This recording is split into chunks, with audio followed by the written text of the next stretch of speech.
De tout temps, l'homme a été à la recherche du plaisir sans conséquence. Si vous aussi vous êtes dans ce type de quête, vous êtes au bon endroit.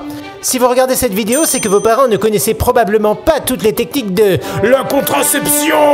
Merci d'éloigner les enfants. À l'Antiquité, on avait déjà remarqué que l'allaitement prolongé permettait de diminuer la survenue de nouvelles grossesses. Malheureusement, cela voulait dire avoir déjà eu une grossesse. Échec de la méthode, a priori. L'efficacité de l'abstinence était connue, ainsi que celle de l'abstinence périodique. Aujourd'hui, c'est encore très largement utilisé, et cela s'appelle le célibat. Ce bon vieux Soranos d'Éphèse avait basé sa contraception sur le cycle féminin, croyant que le vagin ne pouvait pas expulser le sang et en même temps aspirer le sperme. Mais le vagin peut tout. Il est tout puissant.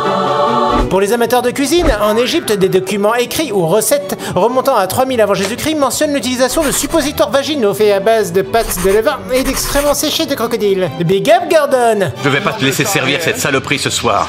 Il fallait vraiment ne pas vouloir d'enfants pour se risquer à ramasser du caca de crocodile. Maintenant, merci d'éloigner les adultes.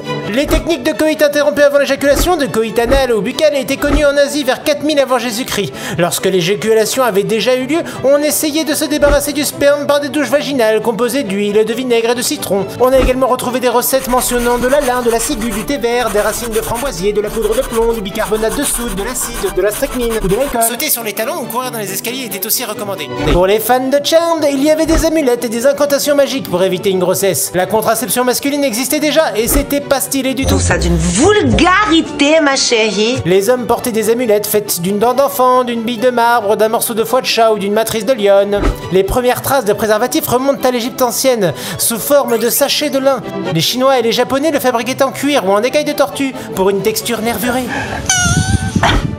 Au Moyen-Âge, la religion interdit officiellement toutes les méthodes contraceptives en dehors de l'abstinence. Just don't do it! Mais sous l'influence de la grande épidémie de syphilis, le préservatif, le plus souvent en peau ou en boyau d'animal, va devenir un instrument de choix de la contraception. Au 19e siècle, les choses commencent à changer. Seule la bourgeoisie a les moyens de se faire des préservatifs en caoutchouc vulcanisé. Les autres restent sur du boyau d'animal mort. Le peuple, lui, va continuer à utiliser les vieilles méthodes comme l'allaitement prolongé, l'abstinence périodique et le coït interrompu. Efficacité? Bof. Au XXe siècle, le fonctionnement des ovaires n'a plus de secret et à partir de là, on va pas se mentir, ça va enchaîner façon Elon Musk niveau invention anti-enfant.